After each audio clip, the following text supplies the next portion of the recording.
Hello friends, जय जगन्नाथ। चलतु आज अंडारे गोटे नुआ रेसिपी बनैबा। बहुत जल्दी बनीज, मात्र 10 मिनिट रे। सेटा भी पुणी प्रेशर कुकर रे खाइबा को भी बहुत टेस्टी लगे। चलतु स्टार्ट करिबा। प्रथमे 4टी अंडा आ गोटे आलू को फाड़ करिकिना दीटा होइसिल आसिला पर्यंत सिझाई नबा।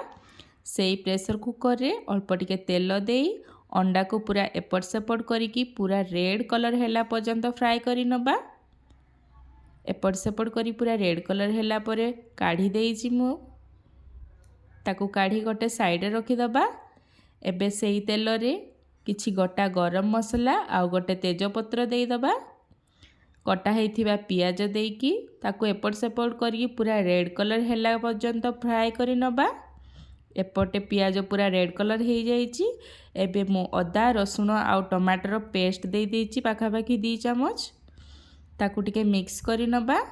एबे सेठी गोटे चमच हल्दी गुंड, गोटे चमच लंका गुंड, स्वाद अनुसार लूण, टिके गरम मसला आउ पूरा बिरयानी फ्लेवर आसिया पई टिके बिरयानी मसला दे दबा। ताकू भल भाबरे मिक्स करी नबा।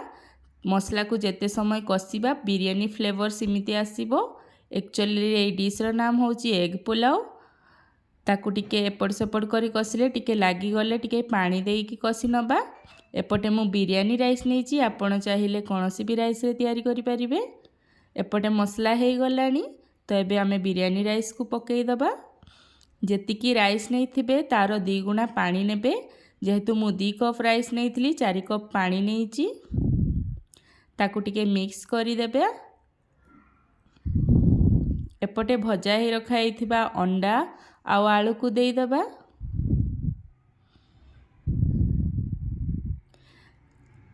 हाई फ्लेम रे ही 4टा होइसिल आसिला पर्यंत कुक करी नबा। देखंतु बनी जाइछि मात्र 10 मिनिट रे एग पुलाव। पूरा बिरयानी भलिया टेस्ट लागिबो। रायता सह सर्व करंतु। जय जगन्नाथ।